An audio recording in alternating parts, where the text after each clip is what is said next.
ತಮಿಳಿನಿಂದಲೇ ಕನ್ನಡ ಹುಟ್ಟಿದ್ದು ಅಂತಕ್ಕಂತಹ ಒಂದು ಲಘುವಾದಂಥ ಹೇಳಿಕೆಯನ್ನು ನೀಡಿದಂಥ ಕಮಲ್ ಹಾಸನ್ ಅವರ ಹೇಳಿಕೆ ಇದೀಗ ಕನ್ನಡ ಪರ ಹೋರಾಟಗಾರರು ಹಾಗೆ ಅಷ್ಟೇ ಅಲ್ಲ ಕನ್ನಡ ಅಭಿಮಾನಿಗಳ ಒಂದು ಹೃದಯವನ್ನೇ ಕಲ್ಕುವಂಥ ಕೆಲಸವನ್ನು ಮಾಡಿರ್ತಕ್ಕಂಥದ್ದು. ಈ ನಿಟ್ಟಿನಲ್ಲಿ ಈಗಾಗಲೇ ಶಿವರಾಜ್ ತಂಗಡಿಯವರೆಗೂ ಕೂಡ ಏನು ಚಲನಚಿತ್ರ ವಾಣಿಜ್ಯ ಮಂಡಳಿಗೆ ಪತ್ರವನ್ನು ಬರೆದಿದ್ದಾರೆ.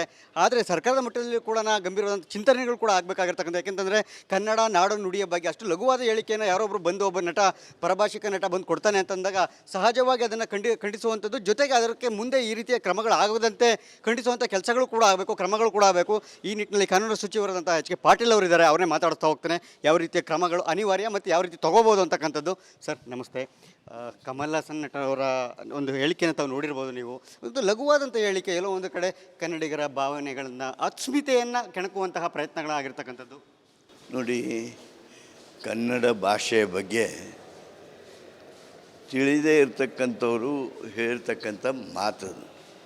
ಕನ್ನಡ ಭಾಷೆ ಶಾಸ್ತ್ರೀಯ ಭಾಷೆ, ಸುಮಾರು 2000ಕ್ಕೂ ಹೆಚ್ಚು ವರ್ಷಗಳ ಇತಿಹಾಸವನ್ನು ಹೊಂದಿರುವ ಭಾಷೆ ನಮ್ಮ ಕನ್ನಡ ಭಾಷೆ.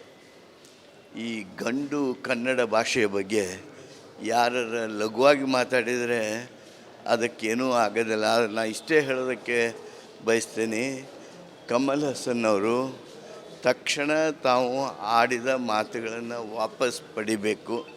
ಇಲ್ಲದೆ ಹೋದರೆ ಜನರಲ್ಲಿ ಅವ್ರ ಬಗ್ಗೆ ಗೌರವ ಕಡಿಮೆ ಆಗ್ತದೆ.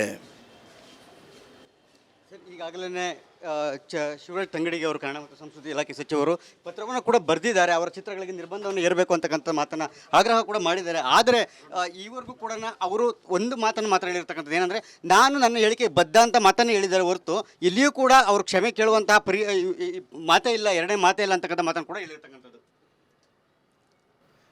ಮತ್ತೆ ಮೊಂಡುತನವನ್ನು ಪ್ರದರ್ಶನ ಮಾಡಿದ್ದಾರೆ. ದೇವರು ಕಮಲ್ ಹಾಸನ್ ಅವರಿಗೆ ಸದ್ಬುದ್ಧಿ ಕೊಡಲಿ, ಇತರರೆಲ್ಲರ ಗೌರವಕ್ಕೆ ಪಾತ್ರರಾಗುವ ನಡವಳಿಕೆಗಳು ಅವ್ರದ್ದಾಗಲಿ. ಸರ್ಕಾರದ ಮಟ್ಟದಲ್ಲಿ ಇಂತಹ ಕ್ರಮಗಳು ಅಂದರೆ ಮುಂದಿನ ದಿನದಲ್ಲಿ ಇಂಥವು ಆಗಬಾರ್ದು ಅಂತಕ್ಕಂಥದ್ದು, ನಾಡು ನುಡಿ ಜಲ ಹಿತ ರಕ್ಷಣೆ ಬಗ್ಗೆ ಎಲ್ಲ ಮಾತಾಡಬೇಕಾದಂಥ ಇಷ್ಟೊಂದು ಲಘುವಾದಂಥ ಹೇಳಿಕೆಲ್ಲ ಕೊಟ್ಬಿಟ್ಟು ಹೋಗ್ತಾರೆ ಅಂತಂದಾಗ ಸಹಜವಾಗಿ ಕನ್ನಡಿಗರ ಅಸ್ಮಿತೆಯನ್ನು ಕೆಣಕುವಂತಹ ಕೆಲಸ ಆಗಿರ್ತಕ್ಕಂಥದ್ದು. ಮುಂದೇನೋ ಕ್ರಮಗಳು ಆಗ್ಬೋದಾ ಸರ್ ಸರ್ಕಾರದ ಮಟ್ಟದಲ್ಲಿ?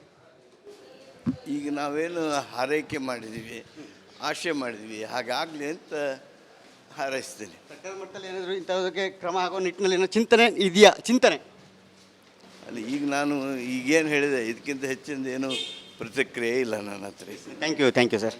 ಎಸ್, ಇದಿಷ್ಟು ಕೂಡ ಕಾನೂನು ಸಚಿವರಾದಂಥ ಎಚ್ ಕೆ ಪಾಟೀಲ್ ಅವರ ಮಾತು. ಅವ್ರು ಹೇಳುವಂತೆ ಕಮಲ್ ಹಾಸನ್ ಅವರಿಗೆ ಮೊದಲು ಒಂದಾಗಿ ನಾನು ಒಂದು ಮಾತನ್ನು ನೇರವಾಗಿ ಹೇಳ್ತೇನೆ, ಅವರು ಮೊದಲು ಜನರ ಕ್ಷಮೆಯನ್ನು ಕೇಳಬೇಕು, ತಮ್ಮ ವಾಪಸ್ಸನ್ನು ಹೇಳಿಕೆಯನ್ನು ವಾಪಸ್ ಪಡಿಬೇಕು ಅಂತಕ್ಕಂಥ ಮಾತನ್ನು ಹೇಳಿದರೆ, ಇಲ್ಲದೆ ಹೋದರೆ ಕನ್ನಡಿಗರು ನಿಜಕ್ಕೂ ಕೂಡ ಕೆರಳುವಂತಹ ಸಂದರ್ಭಗಳು ಇರತಕ್ಕಂಥದ್ದು ಅಂತಕ್ಕಂಥದ್ದು ಸೂಕ್ಷ್ಮವಾಗಿ ಹೇಳಿರ್ತಕ್ಕಂಥದ್ದು. ಜೊತೆಗೆ ಕಮಲ್ ಹಾಸನ್ ಅವರಿಗೆ ದೇವರು ಸದ್ಬುದ್ಧಿಯನ್ನು ಕೊಡಲಿ ಅಂತಕ್ಕಂಥ ಮಾರ್ಮಿಕವಾಗಿ ಅವರನ್ನು ತಿವಿಯುವಂಥ ಪ್ರಯತ್ನವನ್ನು ಕೂಡ ಮಾಡಿರ್ತಕ್ಕಂಥದ್ದು. ನೋಡೋಣ ಮುಂದಿನ ದಿನಗಳಲ್ಲಿ ಕಮಲ್ ಹಾಸನ್ ಅವರ ಈ ಒಂದು ಲಘುವಾದ ಹೇಳಿಕೆ, ಕನ್ನಡಿಗರನ್ನು ಕೆಣಕುವಂತಹ ಒಂದು ಹೇಳಿಕೆ ಏನಿದೆ, ಇದಕ್ಕೆ ಮುಂದೆ ಸರ್ಕಾರ ಯಾವ ಒಂದು ನಿಟ್ಟಿನಲ್ಲಿ ಕ್ರಮವನ್ನು ತೆಗೆದುಕೊಳ್ಳುತ್ತೆ ಅನ್ನೋದನ್ನು. ಕ್ಯಾಮ್ರಾ ಪರ್ಸನ್ ಮಂಜುನಾಥ್ ಜೊತೆ ಸುರೇಶ್, ರಿಪಬ್ಲಿಕ್ ಕನ್ನಡ, ಬೆಂಗಳೂರು.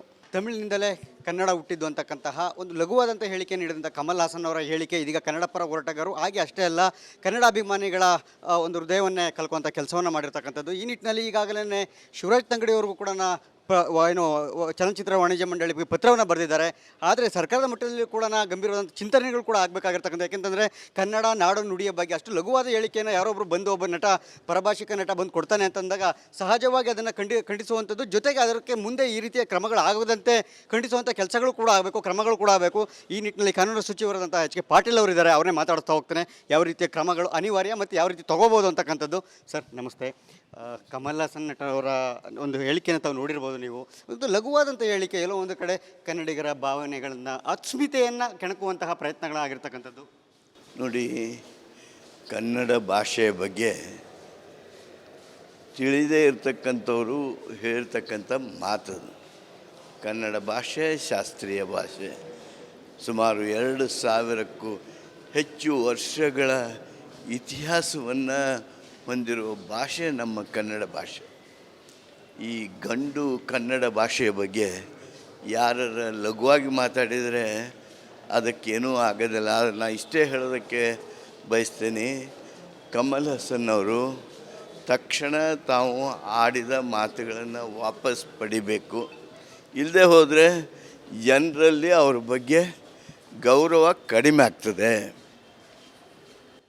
ಸರ್ ಈಗಾಗಲೇ ಶಿವರಾಜ್ ತಂಗಡಿಗೆ ಅವರು ಕನ್ನಡ ಮತ್ತು ಸಂಸ್ಕೃತಿ ಇಲಾಖೆ ಸಚಿವರು ಪತ್ರವನ್ನು ಕೂಡ ಬರೆದಿದ್ದಾರೆ. ಅವರ ಚಿತ್ರಗಳಿಗೆ ನಿರ್ಬಂಧವನ್ನು ಏರಬೇಕು ಅಂತಕ್ಕಂಥ ಮಾತನ್ನು ಆಗ್ರಹ ಕೂಡ ಮಾಡಿದ್ದಾರೆ. ಆದರೆ ಈವರೆಗೂ ಕೂಡ ಅವರು ಒಂದು ಮಾತನ್ನು ಮಾತ್ರ ಹೇಳಿರ್ತಕ್ಕಂಥದ್ದು ಏನಂದರೆ, ನಾನು ನನ್ನ ಹೇಳಿಕೆ ಬದ್ಧ ಅಂತ ಮಾತನ್ನು ಹೇಳಿದ್ದಾರೆ ಹೊರತು ಎಲ್ಲಿಯೂ ಕೂಡ ಅವರು ಕ್ಷಮೆ ಕೇಳುವಂತಹ ಮಾತೇ ಇಲ್ಲ, ಎರಡನೇ ಮಾತೇ ಇಲ್ಲ ಅಂತಕ್ಕಂಥ ಮಾತನ್ನು ಕೂಡ ಹೇಳಿರ್ತಕ್ಕಂಥದ್ದು.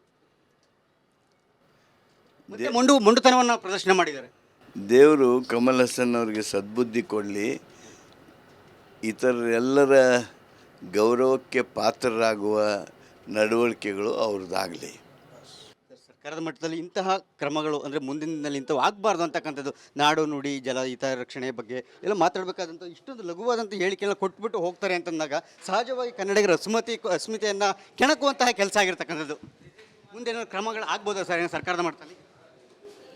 ಈಗ ನಾವೇನು ಹಾರೈಕೆ ಮಾಡಿದ್ದೀವಿ, ಆಶೆ ಮಾಡಿದ್ವಿ, ಹಾಗಾಗಲಿ ಅಂತ ಹಾರೈಸ್ತೀನಿ. ಸರ್ಕಾರದ ಮಟ್ಟದಲ್ಲಿ ಏನಾದರೂ ಇಂಥದಕ್ಕೆ ಕ್ರಮ ಆಗೋ ನಿಟ್ಟಿನಲ್ಲಿ ಏನೋ ಚಿಂತನೆ ಇದೆಯಾ? ಚಿಂತನೆ ಅಲ್ಲಿ ಈಗ ನಾನು ಈಗೇನು ಹೇಳಿದೆ ಇದಕ್ಕಿಂತ ಹೆಚ್ಚಿಂದ ಏನು ಪ್ರತಿಕ್ರಿಯೆ ಇಲ್ಲ ನನ್ನ ಹತ್ರ. Thank you sir. ಎಸ್, ಇದಿಷ್ಟು ಕೂಡ ಕಾನೂನು ಸಚಿವರಾದಂಥ HK ಪಾಟೀಲ್ ಅವರ ಮಾತು. ಅವ್ರು ಹೇಳುವಂತೆ ಕಮಲ್ ಹಾಸನ್ ಅವರಿಗೆ ಮೊದಲು ಒಂದಾಗಿ ನಾನು ಒಂದು ಮಾತನ್ನು ನೇರವಾಗಿ ಹೇಳ್ತೇನೆ, ಅವರು ಮೊದಲು ಜನರ ಕ್ಷಮೆಯನ್ನು ಕೇಳಬೇಕು, ತಮ್ಮ ವಾಪಸ್ಸನ್ನು ಹೇಳಿಕೆಯನ್ನು ವಾಪಸ್ ಪಡಿಬೇಕು ಅಂತಕ್ಕಂಥ ಮಾತನ್ನು ಹೇಳಿದರೆ, ಇಲ್ಲದೆ ಹೋದರೆ ಕನ್ನಡಿಗರು ನಿಜಕ್ಕೂ ಕೂಡ ಕೆರಳುವಂತಹ ಸಂದರ್ಭಗಳು ಇರತಕ್ಕಂಥದ್ದು ಅಂತಕ್ಕಂಥದ್ದು ಸೂಕ್ಷ್ಮವಾಗಿ ಹೇಳಿರ್ತಕ್ಕಂಥದ್ದು. ಜೊತೆಗೆ ಕಮಲ್ ಹಾಸನ್ ಅವರಿಗೆ ದೇವರು ಸದ್ಬುದ್ಧಿಯನ್ನು ಕೊಡಲಿ ಅಂತಕ್ಕಂಥ ಮಾರ್ಮಿಕವಾಗಿ ಅವರನ್ನು ತಿವಿಯುವಂಥ ಪ್ರಯತ್ನವನ್ನು ಕೂಡ ಮಾಡಿರ್ತಕ್ಕಂಥದ್ದು. ನೋಡೋಣ ಮುಂದಿನ ದಿನಗಳಲ್ಲಿ ಕಮಲ್ ಹಾಸನ್ ಅವರ ಈ ಒಂದು ಲಘುವಾದ ಹೇಳಿಕೆ, ಕನ್ನಡಿಗರನ್ನು ಕೆಣಕುವಂತಹ ಒಂದು ಹೇಳಿಕೆ ಏನಿದೆ, ಇದಕ್ಕೆ ಮುಂದೆ ಸರ್ಕಾರ ಯಾವ ಒಂದು ನಿಟ್ಟಿನಲ್ಲಿ ಕ್ರಮವನ್ನು ತೆಗೆದುಕೊಳ್ಳುತ್ತೆ ಅನ್ನೋದನ್ನು. ಕ್ಯಾಮ್ರಾ ಪರ್ಸನ್ ಮಂಜುನಾಥ್ ಜೊತೆ ಸುರೇಶ್, ರಿಪಬ್ಲಿಕ್ ಕನ್ನಡ, ಬೆಂಗಳೂರು. ತಮಿಳಿನಿಂದಲೇ ಕನ್ನಡ ಹುಟ್ಟಿದ್ದು ಅಂತಕ್ಕಂತಹ ಒಂದು ಲಘುವಾದಂಥ ಹೇಳಿಕೆ ನೀಡಿದಂಥ ಕಮಲ್ ಹಾಸನ್ ಅವರ ಹೇಳಿಕೆ ಇದೀಗ ಕನ್ನಡ ಪರ ಹೋರಾಟಗಾರರು ಹಾಗೆ ಅಷ್ಟೇ ಅಲ್ಲ ಕನ್ನಡಾಭಿಮಾನಿಗಳ ಒಂದು ಹೃದಯವನ್ನೇ ಕಲ್ಕುವಂಥ ಕೆಲಸವನ್ನು ಮಾಡಿರ್ತಕ್ಕಂಥದ್ದು. ಈ ನಿಟ್ಟಿನಲ್ಲಿ ಈಗಾಗಲೇ ಶಿವರಾಜ್ ತಂಗಡಿಯವರೆಗೂ ಕೂಡ ಏನು ಚಲನಚಿತ್ರ ವಾಣಿಜ್ಯ ಮಂಡಳಿಗೆ ಪತ್ರವನ್ನು ಬರೆದಿದ್ದಾರೆ. ಆದರೆ ಸರ್ಕಾರದ ಮಟ್ಟದಲ್ಲಿ ಕೂಡ ಗಂಭೀರವಾದಂಥ ಚಿಂತನೆಗಳು ಕೂಡ ಆಗಬೇಕಾಗಿರ್ತಕ್ಕಂಥ, ಯಾಕೆಂತಂದರೆ ಕನ್ನಡ ನಾಡು ನುಡಿಯ ಬಗ್ಗೆ ಅಷ್ಟು ಲಘುವಾದ ಹೇಳಿಕೆಯನ್ನು ಯಾರೊಬ್ಬರು ಬಂದು ಒಬ್ಬ ನಟ, ಪರಭಾಷಿಕ ನಟ ಬಂದು ಕೊಡ್ತಾನೆ ಅಂತಂದಾಗ ಸಹಜವಾಗಿ ಅದನ್ನು ಖಂಡಿಸುವಂಥದ್ದು, ಜೊತೆಗೆ ಅದಕ್ಕೆ ಮುಂದೆ ಈ ರೀತಿಯ ಕ್ರಮಗಳಾಗದಂತೆ ಖಂಡಿಸುವಂಥ ಕೆಲಸಗಳು ಕೂಡ ಆಗಬೇಕು, ಕ್ರಮಗಳು ಕೂಡ ಆಗಬೇಕು. ಈ ನಿಟ್ಟಿನಲ್ಲಿ ಕಾನೂನು ಸಚಿವರಾದಂಥ HK ಪಾಟೀಲ್ ಅವರು ಇದ್ದಾರೆ, ಅವರನ್ನೇ ಮಾತಾಡ್ತಾ ಹೋಗ್ತಾನೆ ಯಾವ ರೀತಿಯ ಕ್ರಮಗಳು ಅನಿವಾರ್ಯ ಮತ್ತು ಯಾವ ರೀತಿ ತೊಗೋಬೋದು ಅಂತಕ್ಕಂಥದ್ದು. ಸರ್ ನಮಸ್ತೆ. ಕಮಲ್ ಹಾಸನ್ ನಟ ಅವರ ಒಂದು ಹೇಳಿಕೆಯನ್ನು ತಾವು ನೋಡಿರ್ಬೋದು ನೀವು. ಒಂದು ಲಘುವಾದಂಥ ಹೇಳಿಕೆ, ಎಲ್ಲೋ ಒಂದು ಕಡೆ ಕನ್ನಡಿಗರ ಭಾವನೆಗಳನ್ನು, ಅಸ್ಮಿತೆಯನ್ನು ಕೆಣಕುವಂತಹ ಪ್ರಯತ್ನಗಳಾಗಿರ್ತಕ್ಕಂಥದ್ದು. ನೋಡಿ, ಕನ್ನಡ ಭಾಷೆಯ ಬಗ್ಗೆ ತಿಳಿದೇ ಇರತಕ್ಕಂಥವರು ಹೇಳ್ತಕ್ಕಂಥ ಮಾತದು. ಕನ್ನಡ ಭಾಷೆ ಶಾಸ್ತ್ರೀಯ ಭಾಷೆ, ಸುಮಾರು 2000ಕ್ಕೂ ಹೆಚ್ಚು ವರ್ಷಗಳ ಇತಿಹಾಸವನ್ನು ಹೊಂದಿರುವ ಭಾಷೆ ನಮ್ಮ ಕನ್ನಡ ಭಾಷೆ. ಈ ಗಂಡು ಕನ್ನಡ ಭಾಷೆಯ ಬಗ್ಗೆ ಯಾರ ಲಘುವಾಗಿ ಮಾತಾಡಿದರೆ ಅದಕ್ಕೇನೂ ಆಗೋದಿಲ್ಲ. ನಾನು ಇಷ್ಟೇ ಹೇಳೋದಕ್ಕೆ ಬಯಸ್ತೇನೆ, ಕಮಲ್ ಹಾಸನ್ ಅವರು ತಕ್ಷಣ ತಾವು ಆಡಿದ ಮಾತುಗಳನ್ನು ವಾಪಸ್ ಪಡಿಬೇಕು. ಇಲ್ಲದೆ ಹೋದರೆ ಜನರಲ್ಲಿ ಅವ್ರ ಬಗ್ಗೆ ಗೌರವ ಕಡಿಮೆ ಆಗ್ತದೆ. ಈಗಾಗಲೇ ಶಿವರಾಜ್ ತಂಗಡಿಗೆ ಅವರು ಕನ್ನಡ ಮತ್ತು ಸಂಸ್ಕೃತಿ ಇಲಾಖೆ ಸಚಿವರು ಪತ್ರವನ್ನು ಕೂಡ ಬರೆದಿದ್ದಾರೆ. ಅವರ ಚಿತ್ರಗಳಿಗೆ ನಿರ್ಬಂಧವನ್ನು ಏರಬೇಕು ಅಂತಕ್ಕಂಥ ಮಾತನ್ನು ಆಗ್ರಹ ಕೂಡ ಮಾಡಿದ್ದಾರೆ. ಆದರೆ ಈವರೆಗೂ ಕೂಡ ಅವರು ಒಂದು ಮಾತನ್ನು ಮಾತ್ರ ಹೇಳಿರ್ತಕ್ಕಂಥದ್ದು ಏನಂದರೆ, ನಾನು ನನ್ನ ಹೇಳಿಕೆ ಬದ್ಧ ಅಂತ ಮಾತನ್ನು ಹೇಳಿದ್ದಾರೆ ಹೊರತು ಎಲ್ಲಿಯೂ ಕೂಡ ಅವರು ಕ್ಷಮೆ ಕೇಳುವಂತಹ ಮಾತೇ ಇಲ್ಲ, ಎರಡನೇ ಮಾತೇ ಇಲ್ಲ ಅಂತಕ್ಕಂಥ ಮಾತನ್ನು ಕೂಡ ಹೇಳಿರ್ತಕ್ಕಂಥದ್ದು. ಮತ್ತೆ ಮೊಂಡುತನವನ್ನು ಪ್ರದರ್ಶನ ಮಾಡಿದ್ದಾರೆ. ದೇವರು ಕಮಲ್ ಹಾಸನ್ ಅವ್ರಿಗೆ ಸದ್ಬುದ್ಧಿ ಕೊಡಲಿ, ಇತರರೆಲ್ಲರ ಗೌರವಕ್ಕೆ ಪಾತ್ರರಾಗುವ ನಡವಳಿಕೆಗಳು ಅವ್ರದ್ದಾಗಲಿ. ಸರ್ಕಾರದ ಮಟ್ಟದಲ್ಲಿ ಇಂತಹ ಕ್ರಮಗಳು ಅಂದರೆ ಮುಂದಿನ ದಿನದಲ್ಲಿ ಇಂಥವು ಆಗಬಾರ್ದು ಅಂತಕ್ಕಂಥದ್ದು, ನಾಡು ನುಡಿ ಜಲ ಹಿತ ರಕ್ಷಣೆ ಬಗ್ಗೆ ಎಲ್ಲ ಮಾತಾಡಬೇಕಾದಂಥ ಇಷ್ಟೊಂದು ಲಘುವಾದಂಥ ಹೇಳಿಕೆಲ್ಲ ಕೊಟ್ಬಿಟ್ಟು ಹೋಗ್ತಾರೆ ಅಂತಂದಾಗ ಸಹಜವಾಗಿ ಕನ್ನಡಿಗರ ಅಸ್ಮಿತೆಯನ್ನು ಕೆಣಕುವಂತಹ ಕೆಲಸ ಆಗಿರ್ತಕ್ಕಂಥದ್ದು. ಮುಂದೇನೋ ಕ್ರಮಗಳು ಆಗ್ಬೋದಾ ಸರ್ ಸರ್ಕಾರದ ಮಟ್ಟದಲ್ಲಿ? ಈಗ ನಾವೇನು ಹಾರೈಕೆ ಮಾಡಿದ್ದೀವಿ, ಆಶೆ ಮಾಡಿದ್ವಿ, ಹಾಗಾಗಲಿ ಅಂತ ಹಾರೈಸ್ತೀನಿ. ಸರ್ಕಾರದ ಮಟ್ಟದಲ್ಲಿ ಏನಾದರೂ ಇಂಥದಕ್ಕೆ ಕ್ರಮ ಆಗೋ ನಿಟ್ಟಿನಲ್ಲಿ ಏನೋ ಚಿಂತನೆ ಇದೆಯಾ? ಚಿಂತನೆ ಅಲ್ಲಿ ಈಗ ನಾನು ಈಗೇನು ಹೇಳಿದೆ ಇದಕ್ಕಿಂತ ಹೆಚ್ಚಿಂದ ಏನು ಪ್ರತಿಕ್ರಿಯೆ ಇಲ್ಲ ನನ್ನ ಹತ್ರ. Thank you sir. ಎಸ್, ಇದಿಷ್ಟು ಕೂಡ ಕಾನೂನು ಸಚಿವರಾದಂಥ HK ಪಾಟೀಲ್ ಅವರ ಮಾತು. ಅವ್ರು ಹೇಳುವಂತೆ ಕಮಲ್ ಹಾಸನ್ ಅವರಿಗೆ ಮೊದಲು ಒಂದಾಗಿ ನಾನು ಒಂದು ಮಾತನ್ನು ನೇರವಾಗಿ ಹೇಳ್ತೇನೆ. ಅವರು ಮೊದಲು ರಾಜ್ಯ ಜನರ ಕ್ಷಮೆಯನ್ನು ಕೇಳಬೇಕು, ತಮ್ಮ ವಾಪಸ್ಸನ್ನು ಹೇಳಿಕೆಯನ್ನು ವಾಪಸ್ ಪಡಿಬೇಕು ಅಂತಕ್ಕಂಥ ಮಾತನ್ನು ಹೇಳಿದರೆ, ಇಲ್ಲದೆ ಹೋದರೆ ಕನ್ನಡಿಗರು ನಿಜಕ್ಕೂ ಕೂಡ ಕೆರಳುವಂತಹ ಸಂದರ್ಭಗಳು ಇರತಕ್ಕಂಥದ್ದು ಅಂತಕ್ಕಂಥದ್ದು ಸೂಕ್ಷ್ಮವಾಗಿ ಹೇಳಿರ್ತಕ್ಕಂಥದ್ದು. ಜೊತೆಗೆ ಕಮಲ್ ಹಾಸನ್ ಅವರಿಗೆ ದೇವರು ಸದ್ಬುದ್ಧಿಯನ್ನು ಕೊಡಲಿ ಅಂತಕ್ಕಂಥ ಮಾರ್ಮಿಕವಾಗಿ ಅವರನ್ನು ತಿವಿಯುವಂಥ ಪ್ರಯತ್ನವನ್ನು ಕೂಡ ಮಾಡಿರ್ತಕ್ಕಂಥದ್ದು. ನೋಡೋಣ ಮುಂದಿನ ದಿನಗಳಲ್ಲಿ ಕಮಲ್ ಹಾಸನ್ ಅವರ ಈ ಒಂದು ಲಘುವಾದ ಹೇಳಿಕೆ, ಕನ್ನಡಿಗರನ್ನು ಕೆಣಕುವಂತಹ ಒಂದು ಹೇಳಿಕೆ ಏನಿದೆ, ಇದಕ್ಕೆ ಮುಂದೆ ಸರ್ಕಾರ ಯಾವ ಒಂದು ನಿಟ್ಟಿನಲ್ಲಿ ಕ್ರಮವನ್ನು ತೆಗೆದುಕೊಳ್ಳುತ್ತೆ ಅನ್ನೋದನ್ನು. ಕ್ಯಾಮ್ರಾ ಪರ್ಸನ್ ಮಂಜುನಾಥ್ ಜೊತೆ ಸುರೇಶ್, ರಿಪಬ್ಲಿಕ್ ಕನ್ನಡ, ಬೆಂಗಳೂರು.